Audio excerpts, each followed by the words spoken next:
So, networking basics. Let's start with the basics and we'll move to a little bit more advanced stuff. How many of you heard the term 6 degrees of separation? Anybody heard that? Okay, not a lot. Okay, so 6 degrees of separation is a term that, that describes that each person in the world is connecting to any other person in the world in 6 degrees of separation, which means that I'm connecting to Steph, Steph connects to somebody, somebody connects to somebody, and that 6th person is connected to any other person, in a way. And in networking, this is a basic. If you will read almost any networking book or you go to a networking course, they will talk to you about the 6 degrees of separation, how important it is that we're actually very close to everybody, and how do we make it from 6 to 5, and how do we cut the number of degrees of separation. And it's a whole big thing. But nobody tells us, or very, very rarely you'll find the source or the origin of this whole story.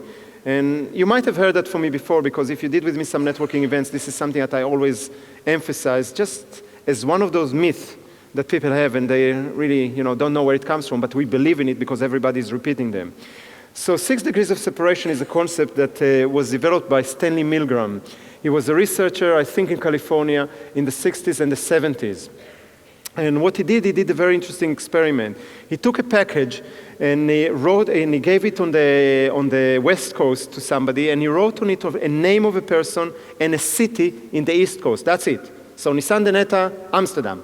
That's it. Yeah, but on the East Coast. That's it, without an address and anything. And what he asked the person on the East Coast to get the package somehow to the West Coast. And the idea was that the person was saying to somebody that he knows, towards that area, maybe in the East Coast or maybe in that state, and then that person will send it to somebody in that city, and etc. It will move a little bit. And every time that the person holds to the package, they need to write their name and location on the envelope. Is that clear? And he wanted to see how long does it take to a package to arrive from one side to the other side, or from the origin to the person that was supposed to get that. And what he found out when he did this experiment again and again and again, he found out that on average, it took 6 people until this package arrived. Okay? And that's where the concept of 6 degrees of separation was evolved. What they don't tell us, what you have to dig in order to find out, is that he did this experiment hundreds of times. But what happened is that only 30% of the packages ever arrived, which is interesting. Okay? Only 30% of the packages ever arrived. Those 30 packages, it took them between 2 to 19 times, 19 people to move, and on average 6. Between 2 to 19, but the average was 6. But that's for 30%. So, but on 70% of the cases, it never arrived. Which means that if we take it as, as the world, and we say the world is 100%, then 30% of the people have 6 degrees of separation. But 70% of the world have infinite degrees of separation. Do you understand? And this is very, very important, because these 30% are called, or what I call them, master networkers. You might want to write it down. The 30% that have these 6 degrees of separation, those are called master networkers. If you read Malcolm Gladwell, you will call them connectors. There are different names for those people. But those are people that are very, very good in networking. And they do have 6 degrees of separation. They have enough contacts to make it. But 70% of the population are very bad networkers. And for them to get to somebody else, it's much more difficult. Does that make sense? And what we're trying to do today is to help those of you that are here to move in here. And those of you that are already here, because you are master networker, and probably 30% of the room, or maybe a little bit more, a little bit less, but on average in the population, 30%, if you are part of this group, to make you a lot more aware and conscious of what you're doing, because you're already doing the right things. How many of you, it's easy for you to say, I'm belonging to the 30%, I'm a master networker. Right. So I don't think we have 30% here, but that also makes sense. Master networkers don't come usually to a networking course. Okay, they don't really think that they need it. Okay, so right now we're probably standing on 10% that are master networker and 90% that still need to work on that. I never thought of myself belonging here. I never thought of myself as a networker. I don't like networking. I'm an introvert, so when I'm in a big group, I don't find myself. It's very okay with me if people come to me and say, hey, my name is, and then I can start talking. But to go to people and introduce themselves, or especially if it's a networking event, you have For an introvert, it looks when they go into a room, everybody's already talking with somebody. For extrovert, everybody's waiting for them to talk to them. But for the introvert, they all you look at a room of 500 people, there is no one person who is alone. That's the feeling, at least. How many introverts recognize what I'm saying, right? So to go into two people and say, hey, my name is Nisande, it's the toughest job in the world. And I can force myself to do that, and I did it in the past, but I don't really enjoy that, so it's not my thing. So I never thought of myself as a great networker. But when I'm looking at the result, in the business, we tell you usually look at your bank account. In networking, I'm looking at the result, which is my network, the people that are around me, the people that I have access to, the people that I have very short lines, not even 6 degrees of separation. It's kind of an interesting network. I'm not talking right now about thousands of students that know me and thousands of LinkedIn connections and all this kind of stuff. I'm talking about people that I can, with one phone call, I can reach, pretty important people for me, okay, for me. So for example, I have 1 degree of separation from Hillary Clinton, okay? One person that I can pick up the phone and I can tell her, could you connect me to Hillary Clinton? She will probably say no. But if I'll have a good reason enough, she can say yes because she is phone call away from Hillary Clinton. They speak every week. Okay, so I have 1 degree of separation from Hillary Clinton, which is interesting because it makes me 2 degrees of separation from Obama. Okay, 2 degrees of separation from Obama, which is kind of nice when I want to write my leadership book. Okay. So, I'm not going to call today and say, hey, listen, connect me to Hillary so I can talk to Hillary, so I can talk to Barack. But let's say that I'm ready to write my book about leadership and I want to ask somebody something, then it might be a possibility. Okay, so that's 1 degree of separation from Hillary Clinton. I have 1 degree of separation from Bill Gates, which, was never really important for me. I mean, this is a guy that worked with Bill Gates for many, many, many years. And yeah, he's still in the friendship connections and everything, so it's probably easy to ask him if I don't know if he will say ever yes, but I can ask him. But I never thought it's important because I really don't like Bill Gates as a businessman so much. But I really like him as a philanthropist and as a conscious billionaire. So, when the moment comes, I know who to call, which is important. Okay, I have 1 degree of separation from the Dalai Lama, which I really would like to meet. And the funny thing is that he's coming to Holland in April. And I thought that I have this connection, which she's in the States. It's a woman in the States that she worked with him and interviewed him a lot, and she's very good connected. But then I just got a message from somebody on LinkedIn, a good student of us, and she said, listen, Dalai Lama is coming in April, and if you want to interview him, I can probably get you to talk to him. So I'm a little bit shy suddenly. It became, seriously, I just got it right now. I don't think I've even told you, but maybe you saw that on my LinkedIn. But I suddenly became shy, so I didn't answer her even. Let me tell you another story. Let me show you another story and how it connects to business. Okay, how it connects to business, and I hope that it will open your eyes to what's possible for you here. Okay, it was a few years ago, and I was in a training like this, like you were, but I was sitting there. I was one of the people sitting, listening to training. It was in the States. So come this person on stage. I knew him before. I mean, he's a big name. So I don't know if anybody recognize or know, this is Chet Holmes, a little bit younger. He was the top sales trainer in the world. He was working for Charlie Mangus, which is the partner of Warren Buffett, built up his billion-dollar company, and he became a very, very, very famous person. And he was on stage for 3 hours, giving his spiel, which I liked, and I knew him before, at least heard about him. And then he offered a package, and he says, you can get it in the back, and I was one of those that ran to the back and paid $5,000 to get his package. And in that package, there were a couple of coaching sessions with one of his coaches. So I was taking the program back to Holland. I was listening to the program, doing the things, and at one point I used the coach.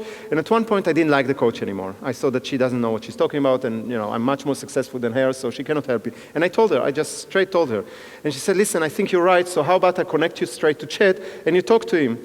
So I said, fine, great, and I had a chat with him on the phone, and we realized that we were working with similar audiences, and we might have something to do with. But I said, well, we're visiting California in the summer for a vacation, and he says, why don't we, meet for a lunch, and we talk on what can we do together. I said, cool.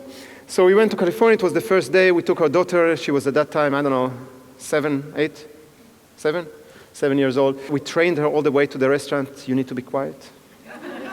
It's very important. We probably get half an hour with the person that is very, very important for us. We need to talk only business, so you need to be quiet. Take your games, take your book, but be quiet. We're getting into the restaurant, we shake hands, we say hello, and for the first half an hour, he speaks only to her. He was a master networker. He died, by the way, a couple of years ago, but he was a master networker. Talk only to her. Did ignore that totally.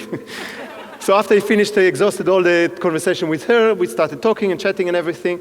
And at one point, it became too late. And he says, you know what, let's hop in the car. We'll go to my house. We'll continue there. We hopped to the car, went to his house, met his wife, and everything, talk about it. And it went on really well. But it became late, and he says, listen, where are you going tomorrow? We said, well, we're taking the big RV, and we start traveling California. He says, okay, so how about you do a little bit of detour? You join me in the lake that we're there having a boat, and we'll have a day on the boat, and then we can talk some more. Let's talk some business there. So the second day, we didn't know him from Adam. He didn't know us before that. But this is Tom when she was 7 years old with Chet Holmes on his boat. We were having a blast of a day, talked a lot of business, had lots of ideas and everything. And then we continued our trip. And he continued his days. We stayed friends, we became friends, we stayed friends, we did some stuff together. And at one point, I'm getting a phone call from him, and he says, listen, can you help my friend Tony? And I said, can we share the next slide? And I said, which Tony? He said, this Tony. And he was a friend and a partner of Tony Robbins for many, many, many years. They had companies together. And he said, Tony and I are doing this new program together, and Tony is looking for ways to give bonuses to people that register. Do you have anything that you can offer as a bonuses for those people that register? So when they register, they get not just the program, but they get also those bonuses that makes it more valuable. You know these kind of systems? We teach that sometimes in training. So I said, sure, anything for Tony. And you? So I gave 7 chapters of my book that people could download, and they promoted that. And as a result of that, tens of thousands of people went and saw the offer and went into the bonus page, which my bonus was one of the first ones. And as a result of that, we built up a list of 5,000 or 6,000 people that just downloaded the first 7 chapters of my book, of people that are very, very targeted. That's how it grows. It grows in a business. I didn't have to initiate that. It was just because it was part of my network at that one. So when I met Chet, I became 1 degree of separation from Tony Robbins, which I never thought about it. But at one point, it became, actually, I became 1 degree of separation for Tony. So when Tony needed something, he went to Chet, said, do you know somebody? And then I was the one that was connected. Does that make sense how it works? And I'm nothing compared to Tony, for sure, 6 or 7 years ago. Okay, there was nothing. He didn't know me and nothing. But that's how it works this way. So that's kind of cool. And a year later, it's a summer, and we are ready to go for our summer vacation in Norway. We booked everything. And I think 3 or 4 days before we go, I'm getting a phone call. Who's on the line? Chet Holmes. So Chet is saying, so what are you doing next week? I said, well, we're going to Norway. We're going to spend 2 weeks in Norway. He says, no, you don't. I say, no? He says, no, you don't. You come with us to a cruise in the Mediterranean. I said, well, I'm not sure. We have other plans. And he says, well, cancel them. This cruise is really, really important. We have half the cruise is the people from the movie The Secret, the stars from the movie The Secret. The other half is top millionaires and billionaires from California, and I want you there. I think that you should be there. So let me talk to Vered. And I'm kind of preparing the whole story. I mean, we already paid for everything. We couldn't get it back. We were not that wealthy at that time, so it was a big investment and everything. And we need to cancel everything and then to get on that cruise and everything. Long story short, I told Vered. She said, we go for it. So 3 days later, we're on this boat. So I think that many of you heard the story of the boat, so I'm not going to go into that so much. But this is Chet Holmes is in the back there. Next to him is Mark Thompson, which I'll talk about in a second. And the person that you see the face the biggest is John Ashraf, which I didn't know until I met him. But what is important is Mark Thompson, because Mark Thompson and his wife and his daughter became very good friends of us, so we kind of hanged out quite a lot together. Mark Thompson is a good friend for, he has a buddy. This is Buddy. I don't know if you can see it because it's a little small picture, but Mark Thompson on the right and Sir Richard on the left. And that's them doing the Can-Can, one of the events that Mark Thompson is one of the top venture capitalist in California, in Silicon Valley, one of the top. But he's also an author. He wrote quite a lot of books, and he's a good friend of Richard for many, many years. And he kept on pushing us for quite a while to meet Richard Branson. We need to do something. The foundations needs to meet, or whatever it is. You need to do that. And I said, yeah, one day. And I think it was about 2 years ago, we spent some time with them in California in their house, and he kept on repeating that. And at one point, I said, okay, you know what, we'll do something. It took 1.5 years, and long story, make it very short. That happened in 2013, I think in February or March. We spent a couple of days with Richard Branson in his place in South Africa. And from there, everything started. The cooperation of the foundations that we have and the cooperation with Virgin Unite. And it's a huge project for us. It's a huge dream came true for me. And what I try to show you right now in this long, short story is that from one person from one event that I was just like you, how a series of events to let us to fulfill our personal dreams, which was my dream for a long time to meet Richard Branson. And I was in a 1 degree of separation from Richard Branson from several people for a long time.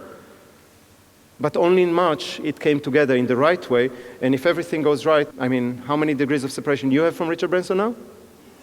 1, right? You have 1 degree of separation from Richard Branson. And if you're lucky enough, then we might be able to cut it to 0 degrees of separation this year.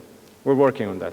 That's the power of networking, and that's the power of the 6 degrees of separation. The 6 degrees is not important. The important is that you want to find the 5 degrees, the 4 degrees, the 3 degrees. Always you look to one person on the way. One person on the way. You don't need to get to Richard Branson. If it was my case, I didn't need to get to Richard Branson at the beginning. It would be impossible. It's already this way, with very close connection. It took us a long time, and we're struggling a long time right now to get him to come here. Okay, those are important people. But if you get 1 degree of separation every time, at the end there is not so many. From Chet Holmes basically to Mark Thompson, and from Mark Thompson to Richard Branson. That's 3. And you have 1 right now. Does that make sense? Guys, that makes sense? Yes. I want you to put it in your mind because today you're going to meet a lot of people and you don't know who is connecting to whom. Okay, we had in our Write Your Book course, we had a woman, and at one point she said, well, what I really would like to have somebody to endorse my book will be the princess, can't remember which princess. The one that climbs mountain. The daughters of the queen, the queen, she's not a queen. One that she's climbing mountain and she's doing all this charity work. What's her name? Irena. I can't remember, excuse me, I'm not that involved in politics and kingdom here. But she said, I would really like her to endorse my book because it fits and everything. And somebody else in the course, there were 120 people, somebody else in the course says, I know her roommate in college, university, whatever it was. And she got her endorsement on the book within a couple of weeks. Guys, you don't know who sits in the room and what you need. You're looking for the HR manager of KLM. It might be that his brother-in-law is sitting here. You just need to open yourself up for that. That's the 6 degrees of separation principle. Does that make sense? Yes. This is a basic of networking. Okay, this is basic of networking. Another basic of networking is that in the name itself, it's already saying that, and most people don't like it, but it's called networking. Okay, it's called network. It doesn't call net sit or net eat or net let's have fun. It's called network because it requires work, and master networkers knows that. They are networking all the time. They're networking when they're in events, they're networking when they're in the queue to the supermarket, they're networking when they are sitting waiting in the waiting room for the doctor. They're networking all the time. It becomes a second habit. That doesn't feel like work, but they are doing it. It's happening all the time. And most people kind of having an idea about networking, oh, you know, I'm going after hour to an event, have a few drinks. I mean, this is so important. We are trying to create now networking events in our new place in Amsterdam, and they charge us such an amount of money for the boil, but for lunch it costs a third of that. And you get a lot less in the boil. You get a few peanuts and a chip. And we asked them why, because you have to have alcohol. You have to have alcohol. In Holland, for networking, you have to have alcohol, and you have to have it unlimited, kind of. So people can go to the bar every time and fill up again. Why would you want to drink alcohol when you're working? You want to be sharp and focused and alert and present. So people kind of have a skewed idea about what networking is. Oh, it's let's go after hour, have some drinks, you know, exchange some cards, let's go home after that. That's not networking. That's not how you do your work, right? Networking is part of your work. You better take it seriously. So you want to have a strategy, you want to have a goals, we'll talk all about it and do it right. My opinion. Okay, so a master networker knows about it. Master networker knows that it's better to go to an event with 100 people and go back home with 1 business card that is valuable than go back home with 100 business cards that you have nothing to do with. But most people just don't understand it, so they just go, give me your business card, give me your business card, take my business card. So let's spread 100 business cards. For what? spread one business card to the right person and you have a deal for life, and spread 100 and you go home and you feel like you did nothing, which probably will be resulted in nothing.